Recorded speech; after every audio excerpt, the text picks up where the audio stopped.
আসসালামু আলাইকুম। আমরা ছোটবেলা থেকে শিখেছি শনিবার, রবিবার, সোমবার কিংবা বুধ, বৃহস্পতি, শুক্র, মঙ্গল গ্রহ ইত্যাদি, যেটা বলতে পারেন আপনি। কিন্তু আপনি কি জানেন এই নামগুলো শুধু বারের নাম নয়, বরং গ্রহের নামও নয়। এগুলো আসলে একেকজন শক্তিশালী পৌত্তলিক দেবতার নাম, যাদের পূজা করা হতো একসময়। হাজার বছর ধরে একটি সূক্ষ্ম প্রোপাগান্ডা বা মগজ ধোলাই চলছে। পশ্চিমা বিশ্ব এবং তাদের অনুসারীরা এমন ভাবে সিস্টেম তৈরি করেছে যে আপনি না চাইলেও প্রতিদিন তাদের দেবদেবীদের নাম জপ করতে বাধ্য হচ্ছেন, অথবা বলতে পারেন আমরা সবাই হচ্ছি এটা শিকার। আজকের ভিডিওতে আমরা প্রমাণ সহ দেখব কিভাবে মহাকাশ বিজ্ঞান থেকে শুরু করে আমাদের চিকিৎসা বিজ্ঞান, এমনকি আমাদের বাংলা ক্যালেন্ডার পর্যন্ত সর্বত্র এই শিরিক বা মূর্তি পূজার প্রতীক গেঁথে দেওয়া হয়েছে। এবং আমরা দেখব বিশ্ব স্বাস্থ্য সংস্থা অর্থাৎ WHO যে প্রতীক ব্যবহার করে সেটিও আসলে কতটা পবিত্র, নাকি সেটাও কোনো দেবদেবীরই প্রতীক। বিষয়টি বুঝতে হলে আমাদের একটু গভীরে যেতে হবে। প্রাচীন গ্রিকরা বিশ্বাস করত আকাশের গ্রহগুলো আসলে দেবতা। গ্রিকরা যাকে বলতো হারমিস, রোমানরা তাকেই নাম দিল মার্কারি, অর্থাৎ নাম বদলালো কিন্তু দেবতা একই থাকলো। এই মার্কারি বা হারমিস আসলে কে ছিলেন তিনি?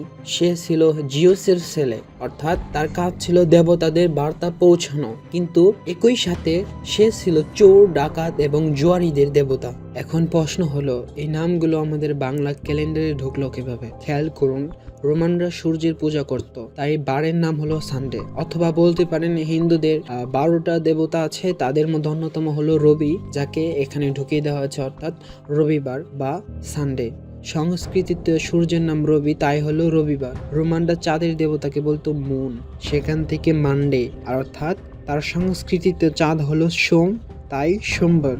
বিষয়টা কি খেয়াল করেছেন? অর্থাৎ তারা ইংরেজিতে যে দেবতা পূজা করছে স্যাটার্ন, আমরা বাংলায় সেই একই দেবতার শনিদেব নাম দিচ্ছি। সিস্টেমটা এমনভাবে তৈরি করা হয়েছে যে আপনি ধরতে পারবেন না আসলে কি ঘটনা ঘটেছে এখানে।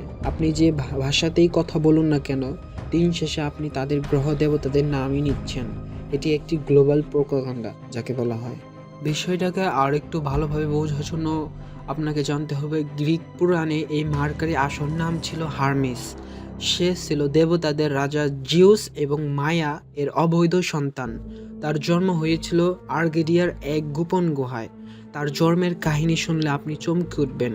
জন্মের মাত্র কয়েক ঘন্টার মধ্যেই সে দোলনা থেকে বেরিয়ে দেবতা অ্যাপেলোর পবিত্র গরু চুরি করে, চিন্তা করুন, সে দেবতা শিশু অবস্থায় চুরি দিয়ে জীবন শুরু করে। তাকেই কিনা রোমানরা এবং আজকের আধুনিক বিশ্ব সম্মান জানিয়েছিল একসময়। আমার কথা বিশ্বাস করার দরকার নেই, উইকিপিডিয়া থেকে দেখুন। এখানে পরিষ্কার লেখা আছে, সে ছিল বাণিজ্য, জুয়া এবং চুরি দেবতা।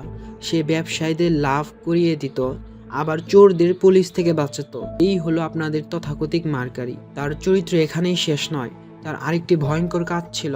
সে ছিল সাইকো কম্প বা আত্মার গাইড। কেউ মারা গেলে তার আত্মাকে টেনে পাতালে বা নরকে অন্ধকার জগতে পৌঁছে দেওয়া ছিল তার কাজ, অর্থাৎ সে ছিল মৃত্যুর এবং অন্ধকারের দেবতাও।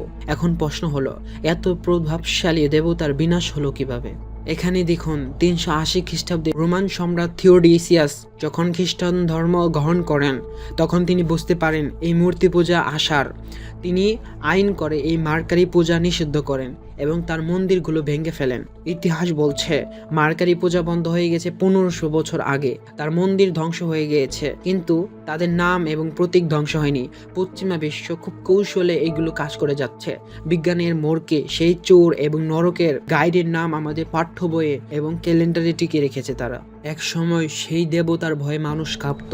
সেই মার্কারির পতন হলো কিভাবে? এখানে দেখুন, ইতিহাসের সত্য হলো, খ্রিস্টীয় 4th শতাব্দীতে রোমান সম্রাট কনস্টাইন যখন খ্রিস্ট ধর্ম গ্রহণ করেন, তখন ওই পৌত্তলিক দেবতার ভীত নড়ে ওঠে।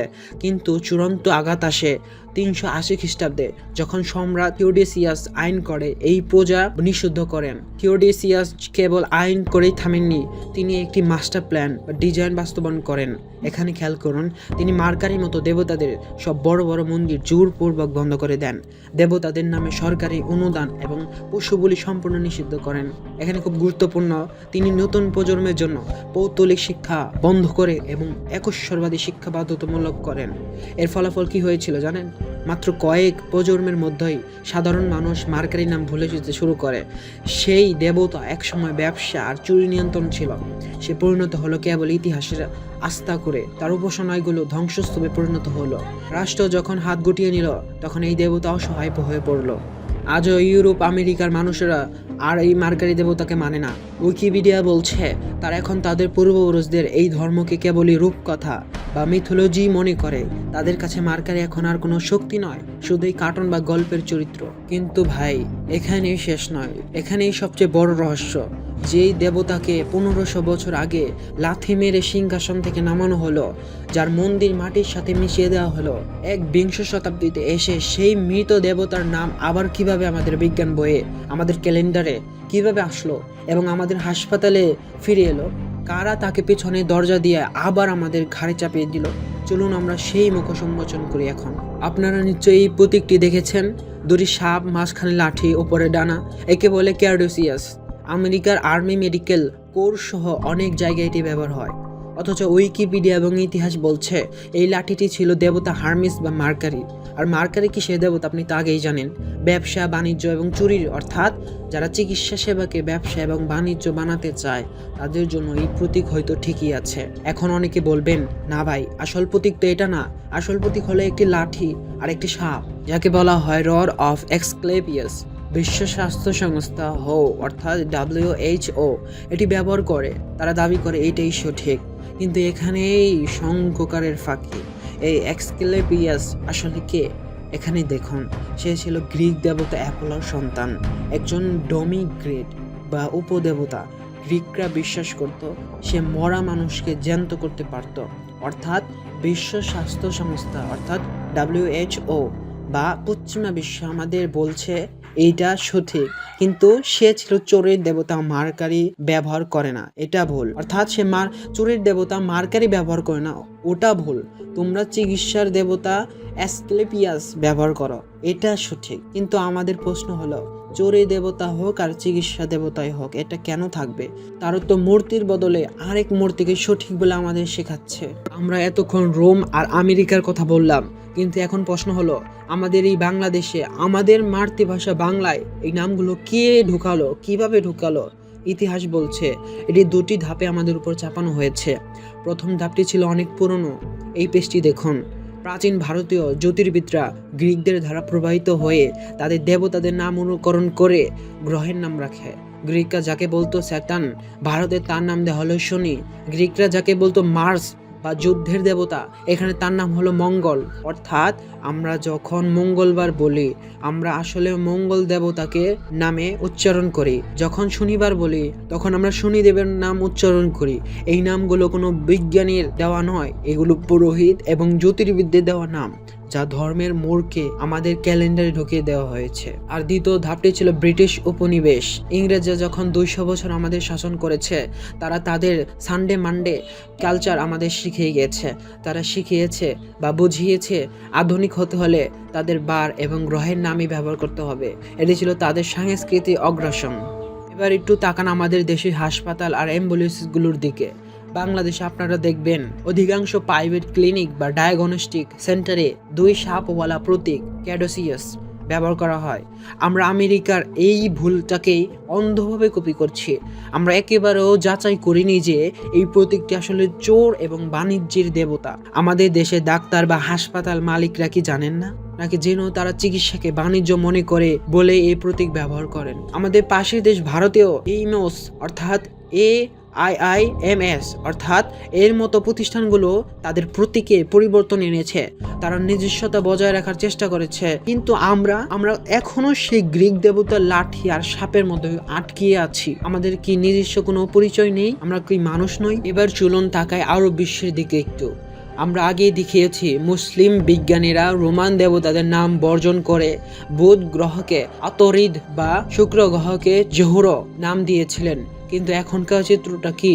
দুঃখজনক হলেও সত্য, আধুনিক শিক্ষার নামে পশ্চিমা পরিভাষা ঢুকে পড়েছে। যদিও সাধারণ মানুষ এখনো আরবি নাম ব্যবহার করে, কিন্তু যখনই তারা বিজ্ঞান বা মহাকাশবিদ্যা পড়েছে তখন তাদের আন্তর্জাতিক স্ট্যান্ডার্ডের দোহাই দিয়ে মার্কারি বা মার্স শেখানো হচ্ছে। কেন এখন হচ্ছে এমন? কারণ 1919 সালে প্রতিষ্ঠিত ইন্টারন্যাশনাল অ্যাস্ট্রোনমিক্যাল ইউনিয়ন অর্থাৎ IAU নিয়ম করে দিয়েছে যে মহাকাশ গবেষণায় রোমান নামগুলোই ব্যবহার করতে হবে। অর্থাৎ আরবরা চাইলেও আন্তর্জাতিক মহলে তাদের নিজস্ব নাম আতরিদ বা মেখরিগ ব্যবহার করতে পারছে না, তাদের বাধ্য করা হচ্ছে রোমান দেবতাদের নাম মেনে নিতে। তাহলে এখন উপায় কি? তারা পশ্চিমা বিশ্ব খুব কৌশলে বিজ্ঞান এবং চিকিৎসার নাম করে তাদের ধর্ম এবং দেবতাদের আমাদের ঘাড়ে চাপিয়ে দিয়েছে, যা আমরা বুঝতে পারছি না।